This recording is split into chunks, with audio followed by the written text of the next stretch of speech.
it's great to have you here to discuss the journey to becoming a life coach. Were there any moments in your journey when you questioned your path, and how did you regain your confidence? I would call it that since the time I started my journey, a lot of ups and downs has happened. Like, a lot of people thought that I should not do this. I should leave this because I was getting to know about the secrets that they used to have. But still, I was clear on my life path, whatever I want to do. I was very clear that the things that I want to take up. My life purpose was quite clear. I decided that I will do what I want to do because that was something which was divinely guided to me. I did question a lot to myself that I should not get into this thing as I'm losing people. But today, if I see, then I would call it that those people are again back to my life. Questioning about the path in every field to get into this situation. You just have to remember your purpose of starting this up so that you are going ahead with full motivation. That's a powerful reflection, Leena. It's so important to navigate those moments of doubt. How do you approach working with clients who are skeptical of spiritual practices but still seeking coaching? This was a challenge for me because I'll tell you one very beautiful incident which has happened with me. I was on a Zoom call with a client. My manager booked that call for me. All of a sudden, I was talking. The client just vanished from the meeting. I was very surprised as to what happened. I spoke to my manager. He said that, ma'am, he don't want to get into the session because he's not finding you to be a mature person who can actually give them the reading. I was like, that's not on me. If my appearance is or if I look like a child. That client was somewhat a challenge for me to deal with because he was not ready to listen to anything, so I have to return back the money. That's okay because in every phase of your life you get into that zone where people don't understand that. But here I can proudly say, guys, I'm 37-year-old. I'm a mature woman. You can definitely consult. And as you evolved from being healer to a coach, what practices or beliefs did you find you needed to let go of?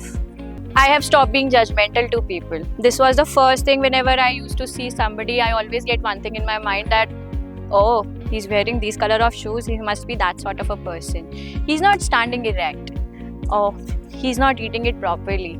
These thoughts comes a lot of times in your mind when you are a human being. But when you get into spiritual practices, number one thing that you release is the judgments on people, because I have believed in working on my shadow self, which I have done. Next is not expecting anything from anybody.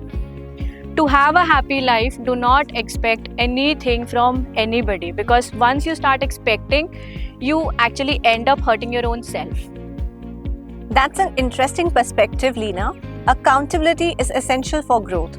How do you ensure that you continue your personal growth as a coach? Learnings never stop for me. My personal growth is all about being more into occult, getting more into the knowledge, because I always believe that whomsoever comes in your life, even every day you are learning up something. Every day you're meeting up a new person, you are learning up something. That is something that brings you into a personal growth, that this is where you are lacking, now you are learning this from that person. Thank you so much for sharing your journey with us today, Leena. Your experience and wisdom have offered incredible insights into the path of becoming a life coach. We truly appreciate your openness, and I'm sure our listeners have found so much value in our words. We look forward to continuing this conversation in the future. Thank you.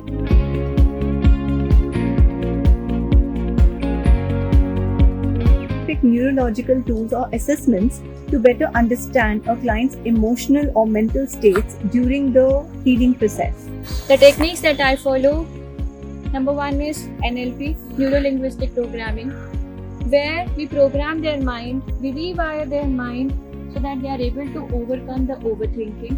They are able to plan themselves, make themselves in a manner that they are actually living up into their present state where they should be, so that their focus is also increasing in a way. Number two, which has been followed by psychologists also, that is CBT. It basically helps us.